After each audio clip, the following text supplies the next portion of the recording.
In 2017, the WannaCry ransomware was a massive cyber attack that hit institutions around the globe, ranging all the way from the National Health Service or NHS in Britain to Boeing and even to universities in China. On the 12th of May, 2017, the attack lasted 7 hours and 19 minutes.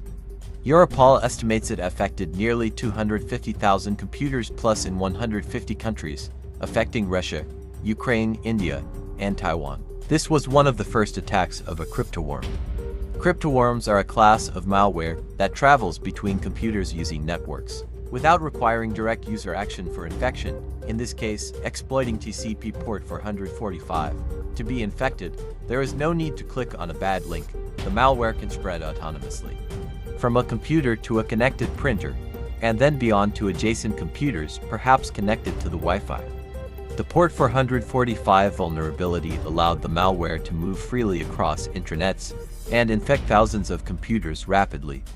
The WannaCry attack was one of the first large-scale uses of a cryptoworm. The virus exploited a vulnerability in the Windows operating system, then encrypted the computer's data in return for a sum of Bitcoin worth roughly $300 to get the key. The ransom demand doubled after 3 days, and if not paid in a week, the malware deletes the encrypted data files.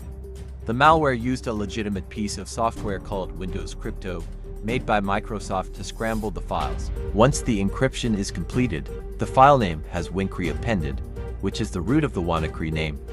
WannaCry was the base of the encryption, but two additional exploits, Eternal Blue and Double Pulsar, were used by the malware to make it a cryptoworm.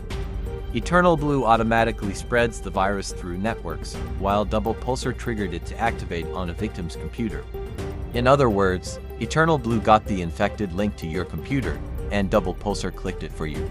Let's go back to 2009. The Lazarus Group's first major hacking incident took place on the 4th of July 2009, and sparked the beginning of Operation Troy. This attack utilized the Mydoom and Dozer malware to launch a large-scale, but quite unsophisticated, DDoS attack against US and South Korean websites. The volley of attacks struck about 36 websites and placed the text memory of Independence Day in the master boot record or MBR. In 2014, the Lazarus Group attacks culminated on the 24th of November 2014. On that day, a Reddit post appeared stating that Sony Pictures had been hacked via a known group. The perpetrators identified themselves as the Guardians of Peace. Large amounts of data were stolen and slowly leaked in the days following the attack. An interview with someone claiming to be part of the group stated that they had been siphoning Sony's data for over a year.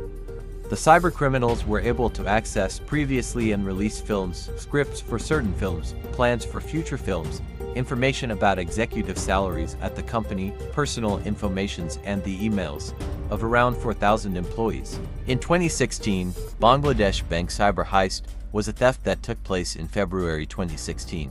35 fraudulent instructions were issued by security hackers via the SWIFT network to illegally transfer close to $1 billion from the Federal Reserve Bank of New York account belonging to Bangladesh Bank, the Central Bank of Bangladesh. 5 of the 35 fraudulent instructions were successful in transferring $101 million, with $20 million traced to Sri Lanka and $81 million to the Philippines.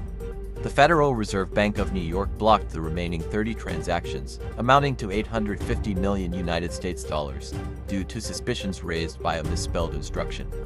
Cybersecurity experts claimed that the North Korea-based Lazarus Group was behind the attack.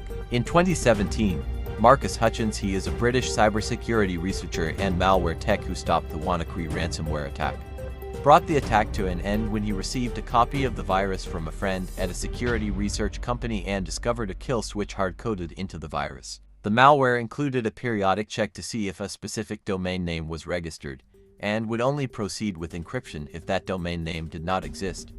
Hutchins identified this check, then promptly registered the relevant domain. The malware immediately stopped propagating itself and infecting new machines. This was very interesting, and is a clue as to who created the virus. Usually stopping malware takes months of back and forth fighting between the hackers and security experts, so this easy win was unexpected. Another very interesting and unusual aspect of the attack was that the files were. The easy kill switch and lack of revenue led many to believe that the attack was state-sponsored. The motive was not financial compensation, but just to cause chaos. After the attack, security experts traced the double pulsar exploit back to the United States National Security Agency, or NSA, where the exploit had been developed as a cyber weapon. The update wasn't mandatory, and the majority of computers with the vulnerability had not resolved the issue by the time, leading to the astonishing effectiveness of the attack. The United States Department of Justice and British authorities linked the WannaCry attack to the North Korean hacking gang, the Lazarus group, which was behind all cyber attacks at the time. Please follow and subscribe to my channel. Thanks for watching.